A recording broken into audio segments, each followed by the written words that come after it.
Innal hamdalillah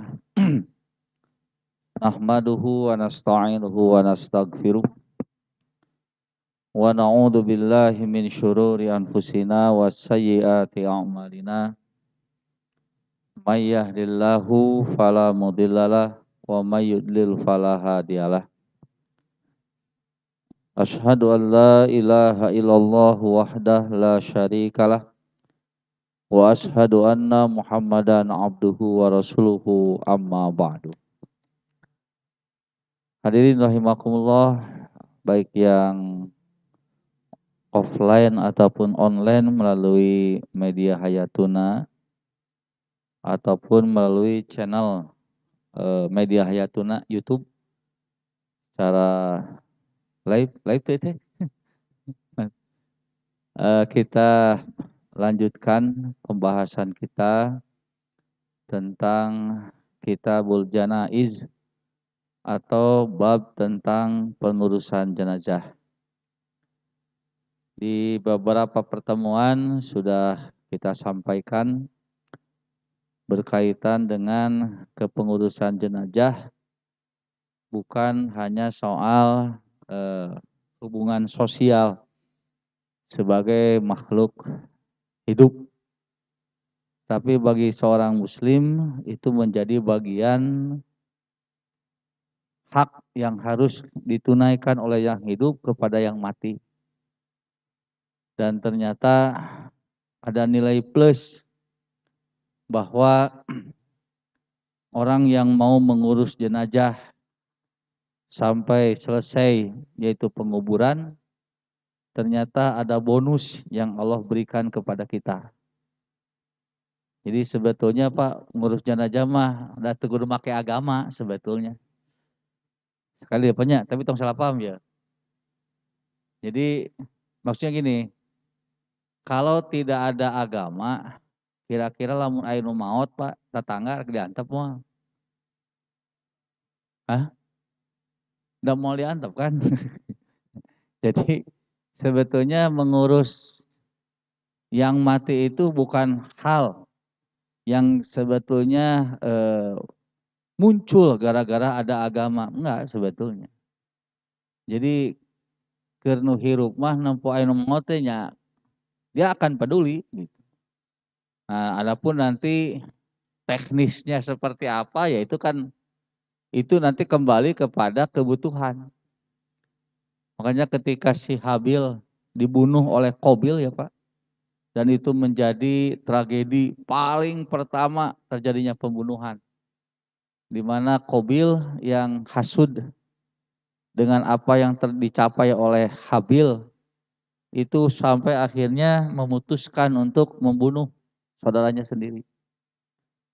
Sampai Nabi mengatakan setiap tetes darah di muka bumi ini disebabkan pembunuhan, maka si Qabil akan dapat bagiannya. Jadi kebayang ku bapak eta dosana si Qabil kumaha gitu. Kenapa? Karena si Qabilah yang pertama kali mengalirkan darah pembunuhan antar manusia. Jadi engke setiap anu maehan di muka bumi ieu tah si Qabil itu kebagian etana, kebagian dosana gitu. Kenapa? Karena dia sebagai pelopor. Makanya hati-hati jadi pelopor itu Pak. Bisa positif, bisa negatif. Tergantung Bapak mempelopori apa. Jadi kade ya ngagoes teh. Jadi pelopor naon ya. Kalau jadi pelopor kebaikan, maka setiap kebaikan yang dilakukan oleh orang gara-gara nurutan Bapak gitu, maka kebaikan itu akan terus mengalir kepada Bapak tanpa mengurangi pahala orang yang mengikuti atau follower kita. Sebaliknya, kalau kita jadi pelopor keburukan dina bab goes, maka setiap orang yang menjadi follower Bapak gitu, nurutan Bapak kekituan, itu akan dapat dosanya juga. Nah itu kan ketika si Qabil setelah membunuh Habil bingung, kudu dikumahakeun cenah ieu jenazah adik saudaranya itu, bingung gitu. Akhirnya kan dengan secara qadarullah Allah memperlihatkan ada 2 gagak yang sarua gitu tah, yang sedang menguburkan gagak yang lainnya ketika yang satu itu mati. Jadinya terinspirasi kuburkeun. Nah, jadi persoalan yang hidup mengurus yang mati itu memang tanpa agama pun manusia akan peduli. Minimal tadi teh nya geuleuh, nya bau kan kudu di ieu nya, kudu diusahakan supaya menghilangkan itu. Nah, tetapi kemudian ini menjadi sesuatu yang diberikan arahan oleh syariat. Makanya pengurusan jenazah bukan hanya soal sosial akhirnya, tapi ada hubungan dengan bagaimana kita melakukan sesuatu sehingga mendapatkan nilai plus dari Allah Subhanahu wa taala. Sampai kata Nabi banyak kalau mengurus dari awal sampai akhir penguburan, maka dia akan pulang dengan 2 kirot. Yang satu kirotnya itu seperti gunung Semeru. Iya kan saya sudah jelaskan kemarin atuh Pak. Kirot itu bukan sedang menjelaskan benda, tapi sedang menjelaskan sesuatu yang sangat besar. Nah cenah usah padina hadisna ge Gunung Uhud, bising teu kabayang ku Bapak kumaha ku barudak teu can umroh. Jadi Gunung Uhud yang Nabi sampaikan itu bukan berarti kirot teh segede eta, bukan. Tapi supaya terilustrasikan oleh sahabat waktu itu betapa besarnya pahala mengurus jenazah digambarkan oleh Gunung Uhud. Tadi urang panenna keur usumna Gunung Semeru tah segede eta we lah gitu. Yang menggambarkan betapa besarnya pahala yang kita dapatkan. Komo ieu 2 kirot gitu. Makanya bagi seorang muslim yang sangat antusias dengan bonus-bonus yang Allah janjikan itu menjadi pendorong yang kuat untuk mengurus jenazah. Jadi lamun apal pahala eta mah pasti parebut Pak lah ngurus jenazah. Moal mangga we lah Bapak, mangga we lah moal. Kenapa? Karena pahalanya begitu besar. Begitu. Nah, tapi kalau tidak tidak seutuhnya, misalnya sebagian saja yang dilakukan orang dalam pengurusan jenazah, misalnya sholatnya saja, memandikannya saja, maka dia akan pulang dengan 1 kirot. Nah, itu jadi bukan sebatas hubungan sosial, tapi juga ada hubungan syar'inya yang kemudian ada nilai plus atau bonus yang Allah janjikan kepada yang mau mengurus jenazah. Nah, kemarin terakhir ditutup dengan hadis kasru admil mayyiti ka kasri admil hayyi fil ismi.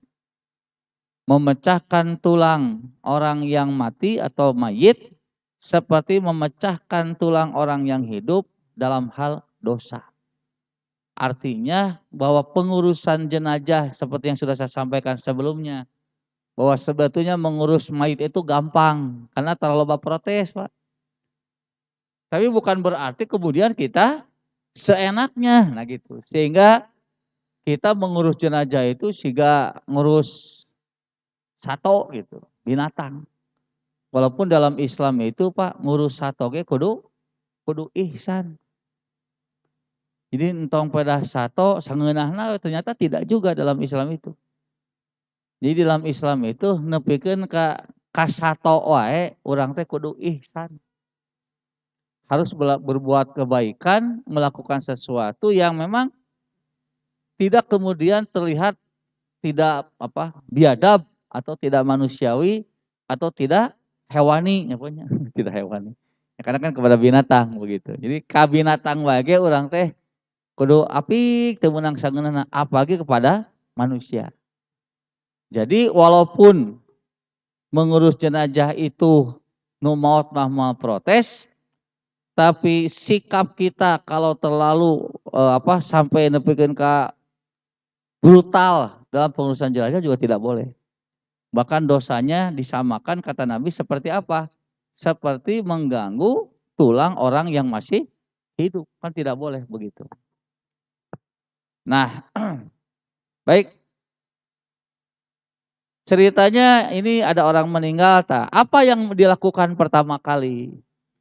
Maka yang dilakukan adalah tagsilul mayyiti.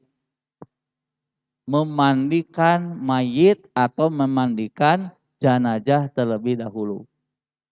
Nah, perlu dicatat ya Pak, ari hartina membandikan teh berarti membasuh.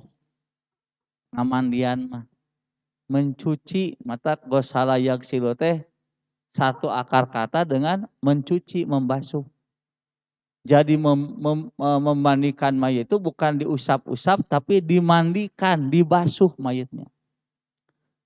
Bagaimana caranya? Secara umum pokoknya disebut mandi teh membasuh anggota tubuh dari mulai ujung rambut sampai ujung kaki. Eta weh standar umum nama Pak mandi teh.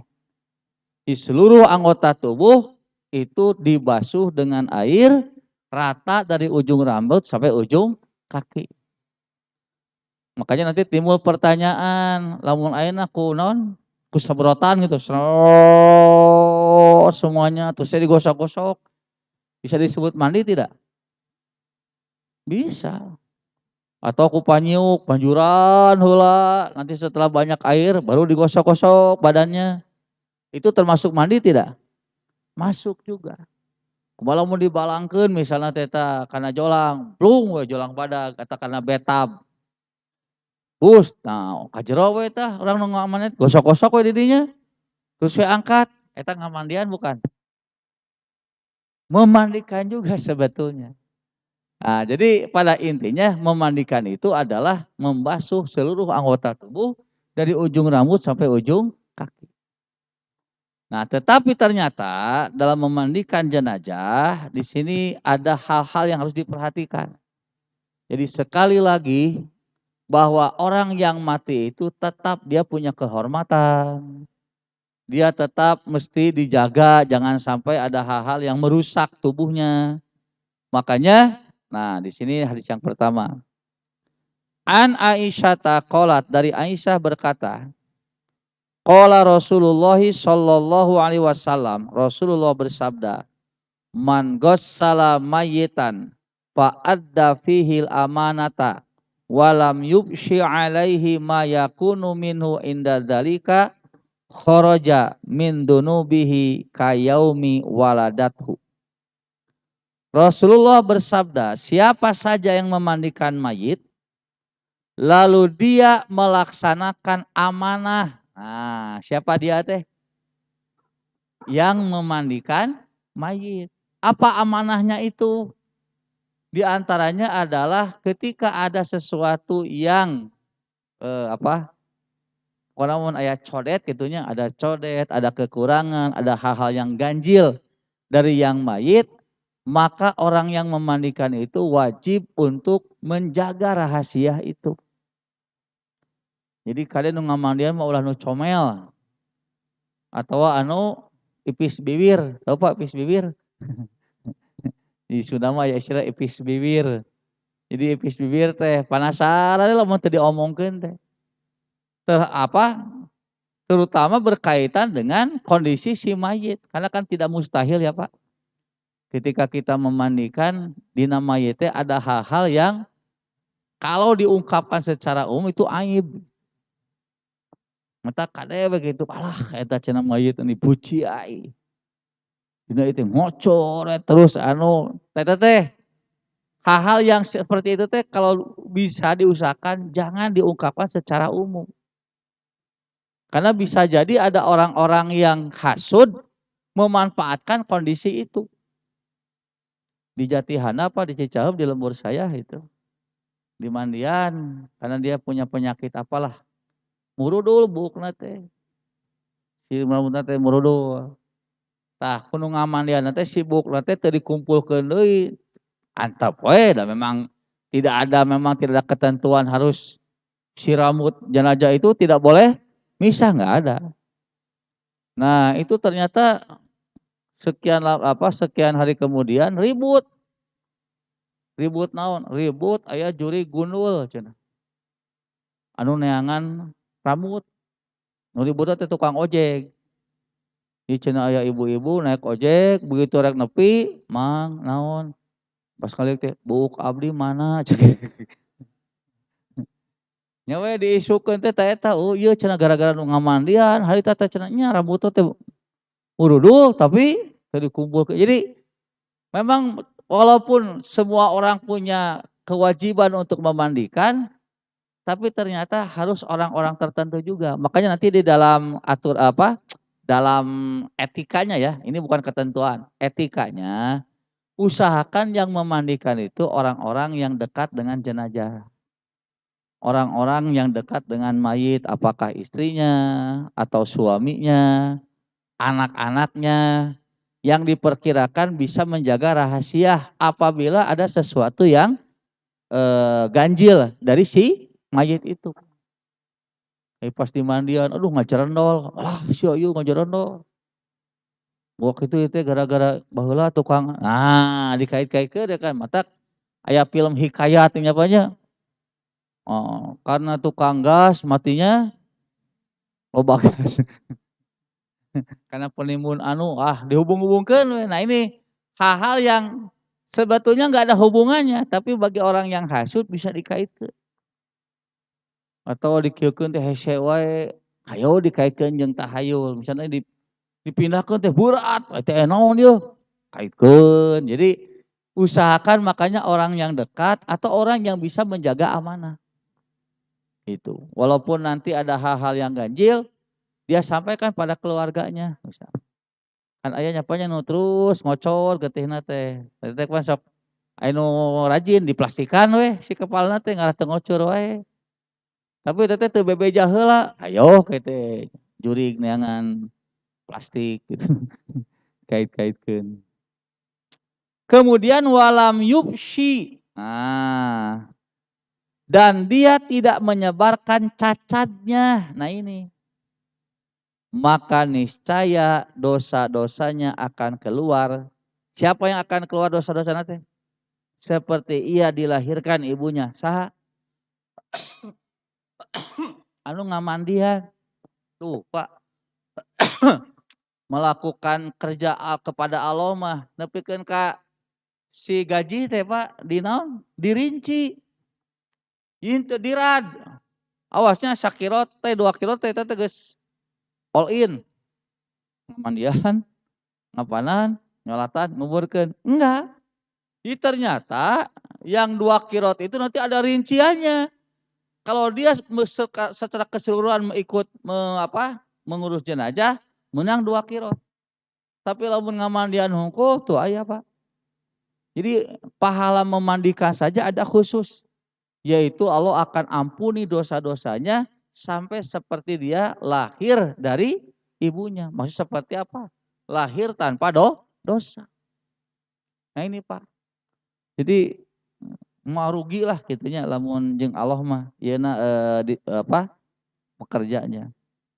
Nah ini jadi orang yang memandikan dengan menunaikan amanahnya, tidak menyebarkan cacatnya. Nah itanya kan sok aya nyapanya keur mah nu maot teh baheulna koret gitu tah. Terus keur ngamandian teh kieu tah si leungeunna teh morongkol kieu. Digitukeun teh kieu we terus. Padahal setruk geus lila teh. Coba dikaitkeun, nyaan cenah eta. Ai nu koret mah kieu we cenah kitu. Di kacang-kacang panjang kakarak we daek ya. Itu hati-hati suka ada kan dikaitkan seperti itu. Dihubung-hubungkan karena baheulana anu tukang rentenir. Jadi biasana gitu tah, cacat-cacat yang kemudian jadi viral teh ketika yang dimandikannya itu dulu ketika hidup melakukan hal-hal yang gitu, hal-hal anu negatif lah gitu. Jadi we dikait-kaitkeun tah matak ulah asal orang yang memandikan teh. Memang banyak orang yang mau tapi harus dipilih-pilih. Makanya tadi usahakan memandikan jenazah teh orang yang dekat dengan jenazah itu atau yang bisa dipegang bibirnya supaya tidak ipis bibir gitu tah.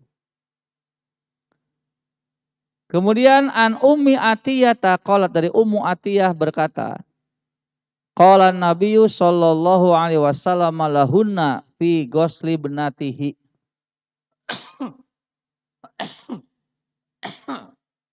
Nabi pernah berkata kepada para perempuan yang memandikan putrinya. Nah, jadi putri Rasul teh meninggal, tak diibakan ku Rasul langsung. Aya nu lain ibu-ibu. Kata Nabi, ibda'na bimayaminiha wa mawadi'il wudu'i minha.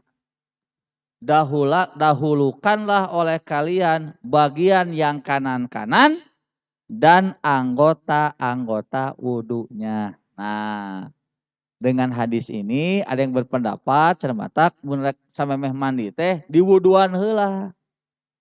Diwuduan dulu, Pak. Kanan, kiri, kemudian saya teh bingung mah ieu ka kamu kan bingung. Maca.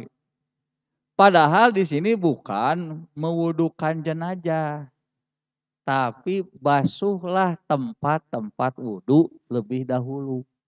Dan yang kanan-kanan dulu, berarti tangan kanan dulu, kaki kanan dulu. Kemudian apalagi telinga, jadi bagian kanan dulu yang didahulukan untuk dibasuh.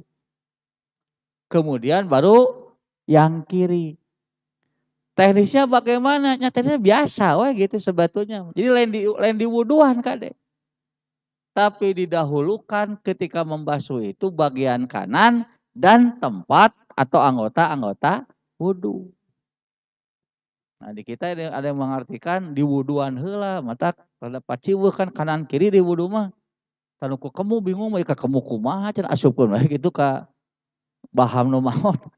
Enggak juga nah ini. Jadi yang dimaksud itu adalah membasuh anggota-anggota yang kanan dan anggota-anggota wudu dulu. Sabun heula atawa cai heula, Pak? Kan? Ya, itu mah teknis sebetulnya. Silakan. Bapak mau sabun dulu, dicampur cai dulu. Itu kan teknis sebetulnya. Makanya di sabunan entong, teknis deh eta. Jadi pada dasarnya yang disebut memandikan itu membasuh anggota badan dari ujung rambut sampai ujung kaki. Jadi masalah sabun eta mah teknis, Pak. Jadi lamun teu aya sabun Bapak teu kudu maksakeun, aduh ieu teh aya sabun kumaha ye? Eta sabun colek kan. Karena memang di sabun itu bukan termasuk syarat mandi, bukan. Sabun itu kan hanya alat supaya tidak bau, agar wangi, itu saja.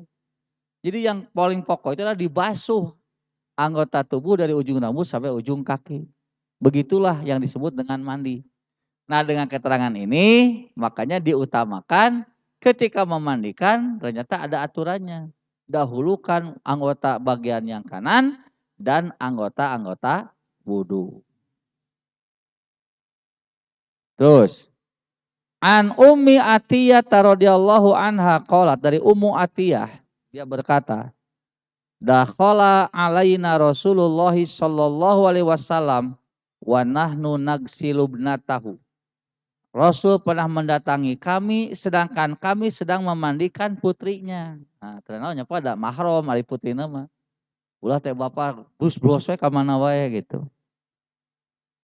Faqala, lalu Nabi bersabda, igsil naha salasan au khamsan au aksaro min dalika bima'in wasidrin waj'alna fil akhirati kafuron fa idza faragtunna fa'adinnani. Cucilah oleh kalian 3 kali, 5 kali, atau lebih dengan air dan daun bidara. Nah, naon daun bidara teh itu? Makanya ada yang menggunakan kapur barus gitu. Da intina mah tadi ge ini teknis untuk memandikan jenazah supaya ya tidak bau gitu. Dan jadikanlah pada terakhirnya dengan kapur. Nah, iya. Ada kapur barus. Maka bila telah selesai beritahukanlah. Maksudnya itu untuk menjaga supaya si mayit itu tidak digemrong, Pak. Karena kan bangkai yang paling cepat bau itu sebetulnya bangkai siapa? Bangkai manusia. Nah, bangkai manusia lebih cepat bau. Tah geuningan apal. Sagala beres atuh surabi, sate, asup kabeh jeung tusukna. Matak tah ini pakai ini. Dan apabila telah selesai kata Nabi, beritahukanlah aku. Jadi Nabi ngapingnya. Ngaping ketika pengurusan jenazah teh. Artinya apa? Berarti di sini ada hal-hal yang harus diperhatikan. Jadi memandikan, kemudian nanti mengkafani. Nah, cuman dengan keterangan ini berarti ngamandian teh sabaraha kali Pak di Banjurna? 3 kali, 5 kali atau lebih? Sesuai dengan kebutuhan.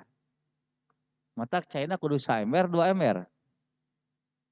Sesuai dengan kebutuhan. Barek di ember, rek make jolang, pokoknya sesuai dengan kebutuhan.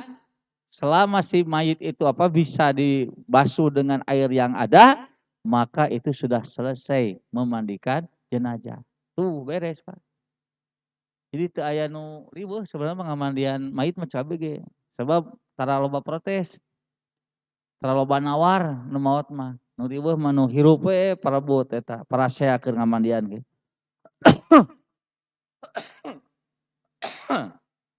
Nah, setelah memandikan, apa lagi yang harus dilakukan?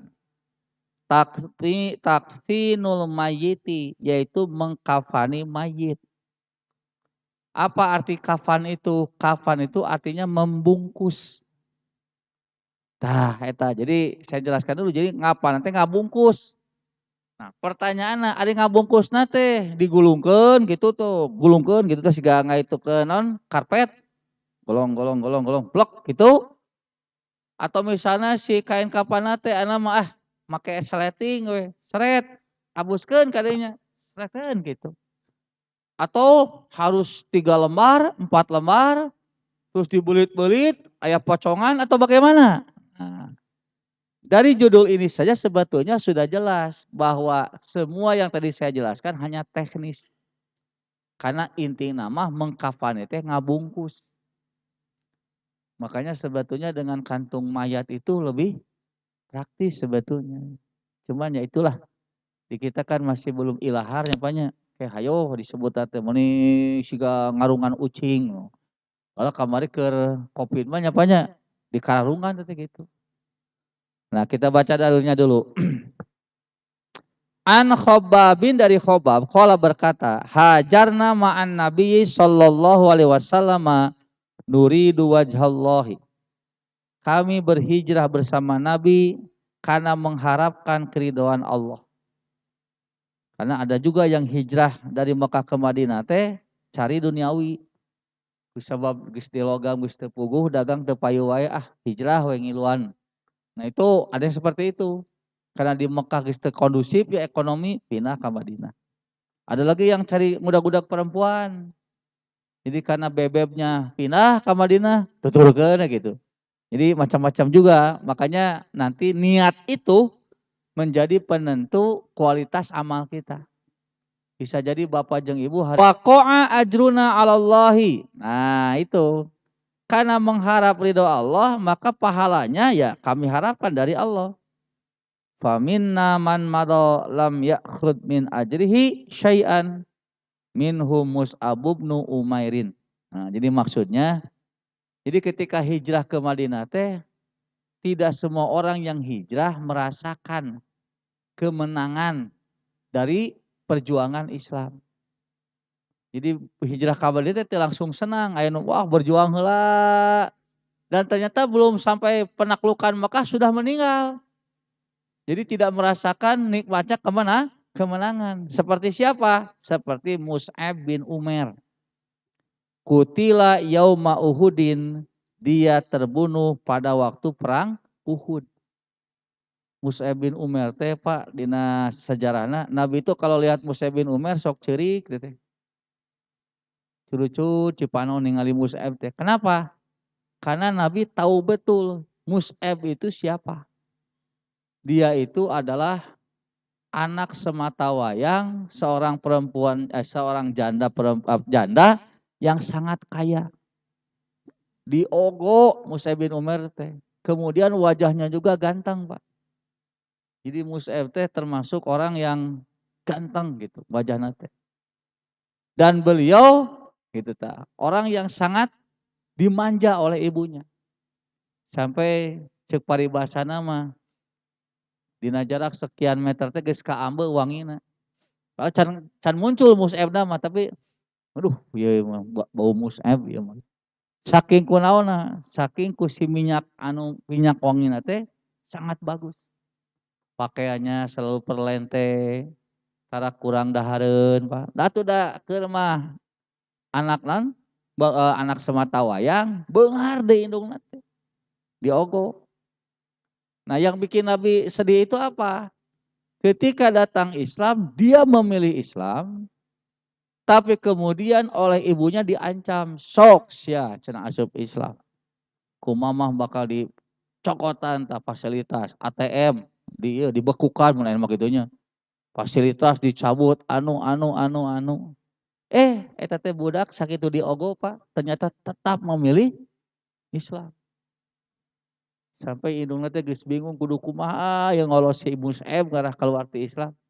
Akhirnya ibunya bersumpah, "Mus'ab, mun maneh teu asup kaluar ti Islam, mamah moal dahar," cenah gitu. Pokona mah sampaikeun ka kamu keluar baru mamah mau makan.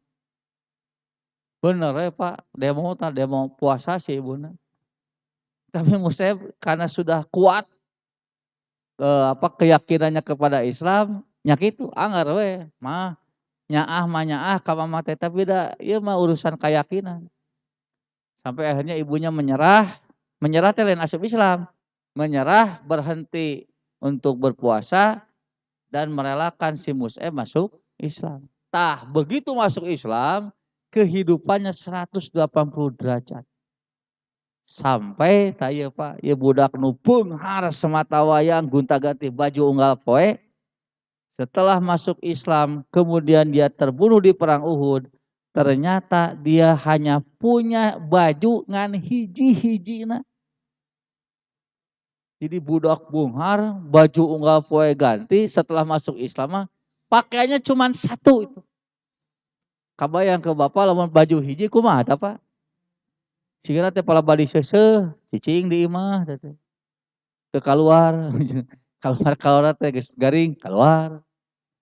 Sampai perang Uhud dia meninggal, baru tahu pakaiannya cuma satu. Wataroka namirotan. Nah ini. Dan dia terbunuh dalam perang Uhud dan hanya meninggalkan sehelai pakaian atau namiroh. Eta ge nu dipake. Padahal dia termasuk pejuang yang gigih gitu. Kerek kanyahoan bajuna hiji teh pas maut.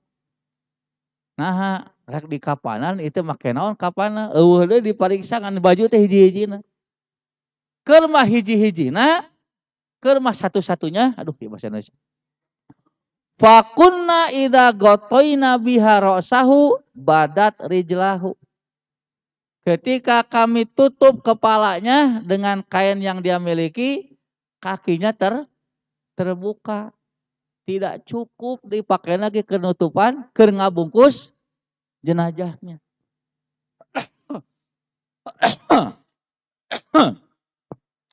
Wa idza ghataina rijlaihi, tapi kalau kami menutup kedua kakinya, bada ra'suhu, kepalanya yang terbuka.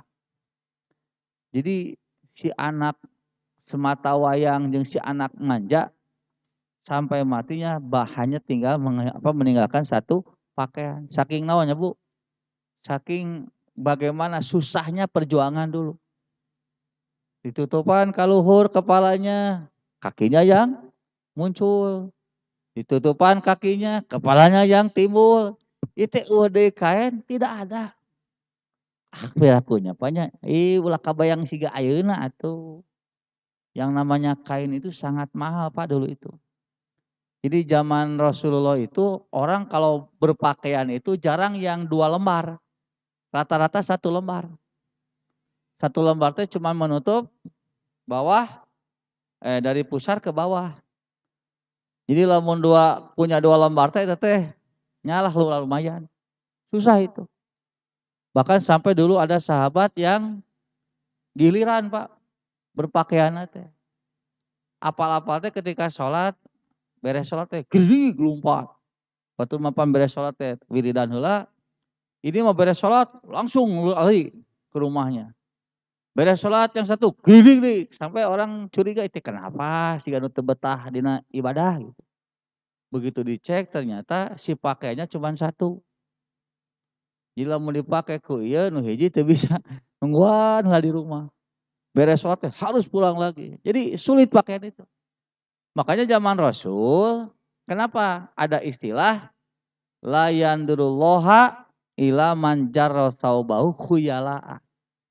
Allah tidak akan memperhatikan orang yang pakaiannya sampai melabuh dikarenakan ria. Jadi pakaiannya menjadi standar status sosial seseorang dulu itu. Saking apa? Saking mahal dan saking jarangnya pakaian itu. Ini namanya baju ngahaja di karurangan, anu kurang bahan, di dia muka, loba duitnya. Dulu memang susah. Makanya pakaian itu menjadi status sosial seseorang. Makanya orang yang berpakaiannya melabuh, pakaiannya panjang, itu menunjukkan orang kaya. Jadi sosialnya tinggi. Nah makanya Nabi mengatakan, awas yang pakainya sampai melabuh karena ria, Allah tidak akan memperhatikan pada hari kiamat. Jadi ngaratung. Padahal bukan yang disebut isbal teh ya. Padahal yang jadi masalah bukan isbalnya, tapi motivasi dia berpakaian itu apa. Jadi susah, makanya jangan dibayangkan kayak sekarang kan, nah ini hal resenya pun yang geus atuh baju pan loba nu saha we enggak bisa. Susah dulu itu. Nah, karena tidak cukup ke atas dan ke bawah, Rasul akhirnya menyuruh an-nughtiya ra'sahu wa naj'ala ala rijlaihi syai'an min idkhirin. Nabi menyuruh kami untuk menutupi kepalanya dan menutup kakinya dengan rumput dari rumput idkhir. Itu yang disebutkan seperti jerami, Pak. Jadi dengan keterangan ini menunjukkan bahwa yang disebut mengkafani itu adalah membungkus tubuh jenazah. Jadi ya seberapa lembar Pak ya pakaianna. Ngan hiji jeung teu cukup deui. Nah, gitu kan. Makanya nanti di kita kenapa ada istilah harus 3 lembar, bukan harus 3 lembar. Jadi yang ada itu adalah biasanya si kain kafan itu ada 2 macam. Ada yang lebarnya 9 inci, 90 senti, senti inci. Senti ya. Aya anu 1,20 si kain kafanna teh lebarna teh. Nah, kalau yang 1,20 enggak usah susah, tinggal bagi 2 sesuaikan dengan ukuran jenazah. 2 lembar sepertinya mau 1 lembar, mau 2 lembar silakan. Teu kudu dikaput karena memang sudah lebar. Tah, ngan biasana sok aya anu 10 senti. Karena 10 senti maka dibikinlah 3 lembar. Yang 1 lembarnya dibagi 2. Yang mana? Yang setengah dikaput kanu salembar, yang setengah nanti dikaput sama yang salembar lagi. Jadi lamun dihitung-hitung mah sabaraha?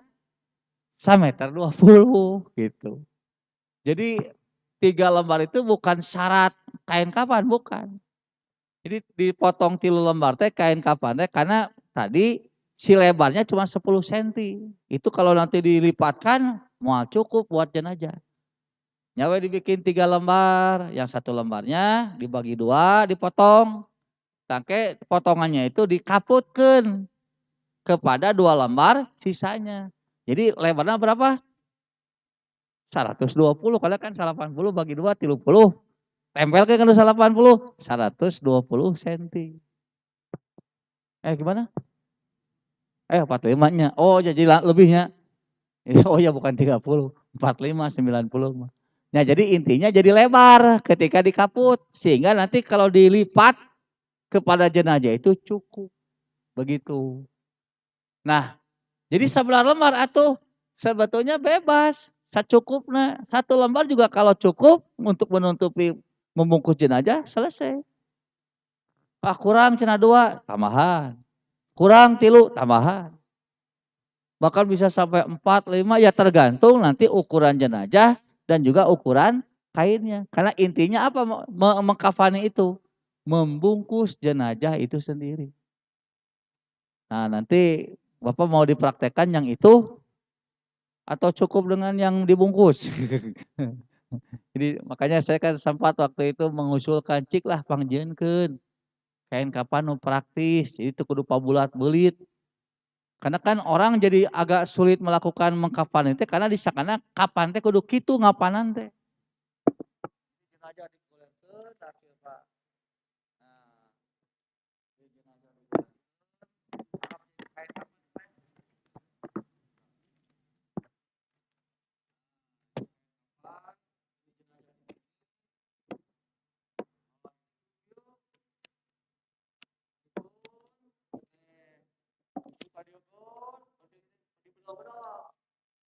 sekarang kan tenggelam we. Hiji deui. Aya teh sabaraha anu sinambing jadi we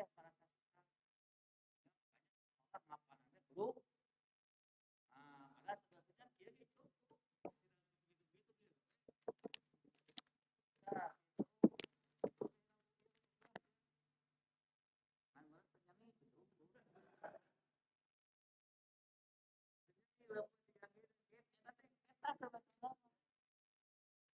nah, kan di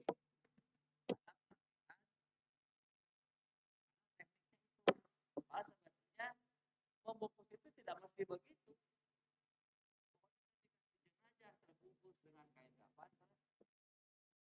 Saya pernah tuh coba bikinlah kain kapan yang sudah yang praktis. Jadi begitu dimasukkan teh jenazah teh geus kudu diweuh. Siapapun bisa melakukan. Siap salina, siap anu kayak gitu terus kita malah modelnya 3 baju tiga anduk baju kumanya banyak. Ini praktis betul saya kalian. Nah, cuman di kita teh sakaya ieu kita kudu aya pocongan. Lah ini kita nyambungna teh teh jeung jurig di teh. Yang katanya konon si tali pocong teh kudu dibuka. Lamun teu dibuka, tah gentayangan neangan batur keur mukakeun jadi jadi kitu tah dongengna pocong teh Pak. Jadi aya nu mati katanya kain si tali kain kapanna teh teu dibuka. Eungap jadi we marakayangan neangan batur sina mangbukakeun tali asalna mah. Ngan kadaekeun pocong teh geus dibaruka talina. Kan baheula mah kuna tong dibuka da pocong mah maksudna pocong teh eta.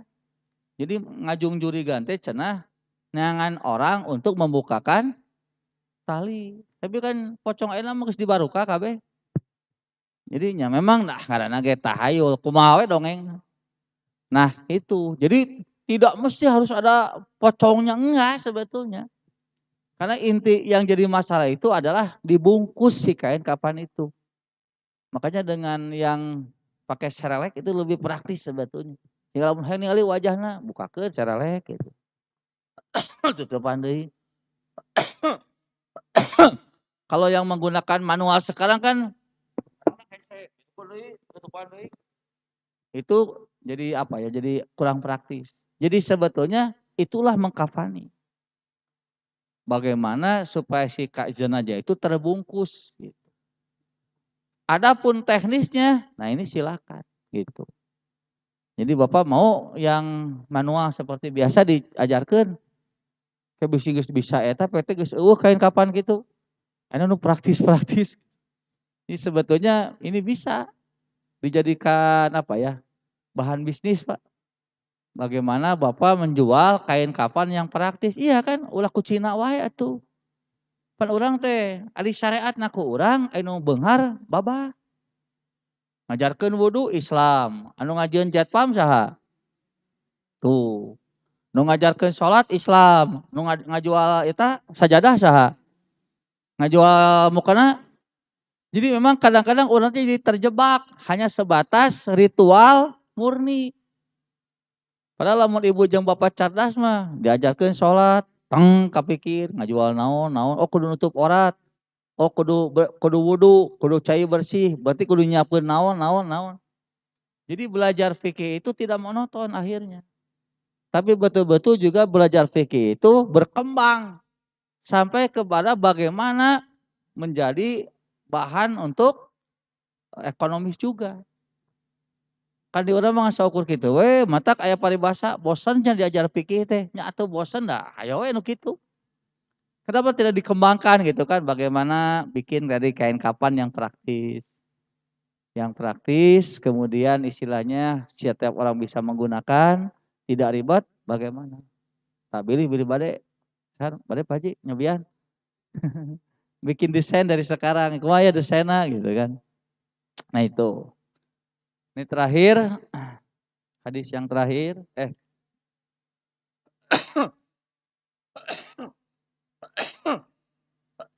alah, doa lagi hadisnya ya.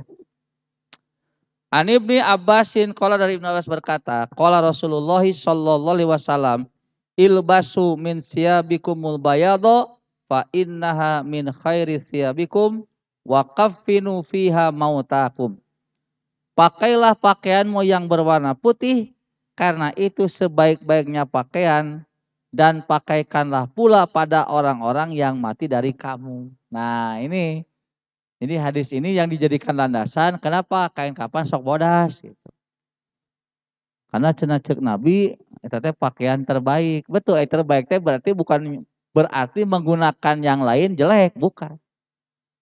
Ngan ieu mah dalam salah apa ya? Kan bodas mah bersih itu kesana. Walaupun sebetulnya tidak ada kaitan dengan sah dan tidaknya mengkafani disebabkan warna. Jadi warna bebas sebetulnya mau putih, hitam, coklat, tergantung selera. Selera saha. Tanya nu hirup deui tuntung nama.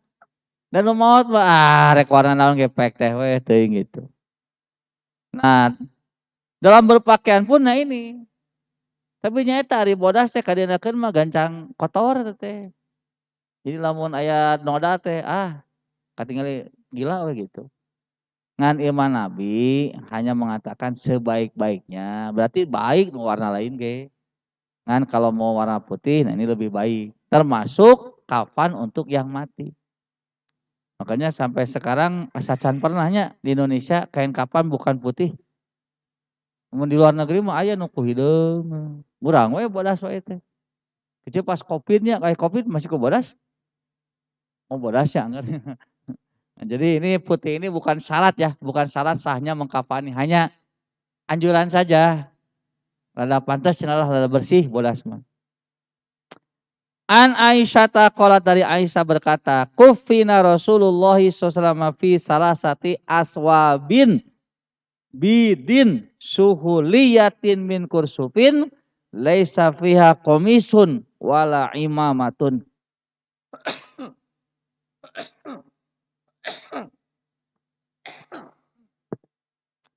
Rasulullah pernah dikafani dengan 3 helai kain putih suhuliyah dari kursuf yang padanya tidak ada gamis ataupun sorban. Nah, ini yang dijadikan dalil bahwa kain kafan teh kudu 3 lembar. Iya dalilna teh. Padahal kalau kita perhatikan, ieu teh yang menyuruh pakai kain kafan 3 lembar teh Nabi bukan? Bukan, kan Nabi nama tos maot gitu. Yang ada juga Nabi dikafani kita waktu itu dengan 3 helai kain putih. Yang di sana tidak ada gamis ataupun sorban. Jadi tidak ada yang modelnya baju atau pakai sorban. Eta we kain eta. Nah, akhirnya dengan penjelasan ini dianggap kudu 3 helai. Padahal bukan harus 3 helai, sacukupna we anggap. Dan 3 helai di kita mah rata-rata kitu nu tadi teh biasana teh yang lebarnya cuma 90 cm sehingga supaya bisa membungkus jenazah nyawe jadi tilu potong. Nanti yang satu potongnya dibagi dua, lalu dikaput kepada yang lainnya. Makanya kalau beli ya jangan yang 90 cm, bagus nama. Yang 120 cm. Jadi teu kudu ribet neangan tukang kaput. Kan dikira kadang jok bingung. Melek ngaitujeun aja teh tukang kaput. Atuh areueuh tukang kaput lagi da libur. Jadi we riweuh. Nah, padahal kalau yang mau praktis gunakan kain kafan yang lebarnya 120 cm. Itu Ibnu nya siapkeun tah kain kafan eta. Nah, itulah sementara pengurusan jenazah sampai mengkafani. Nah, nanti dalam teknisnya ya Pak ya, kan kadang-kadang kalau dimandikan dulu, setelah memandikan baru mengkafani kan ribet. Makanya yang praktis mah dibagi ke tim. Membagikan, ada yang sudah menyiapkan kain kafan. Jadi begitu selesai jenazah dimandikan, langsung di kafanan. Gitu. Jangan mandikan dulu, setelah mandi, kapan? Atuh nungguan heula. Langsung praktis. Jadi ketika memandikan teh ada kelompok yang menyiapkan kain kafannya. Jadi begitu selesai mandi, kafanan, sholatan, kuburkeun, beres. Jadi tinggal beberapa pertemuan lagi lah, insya Allah. Jadi untuk saat ini selesai bahwa pengurusan jenazah baru sampai mengkafani. Tapi nanti dalam prakteknya Bapak da geus apalnya, apanya da cenah diajarkeun karena mengkafani atau bade nyolatan moal cenah. Da can diajarkeun tong.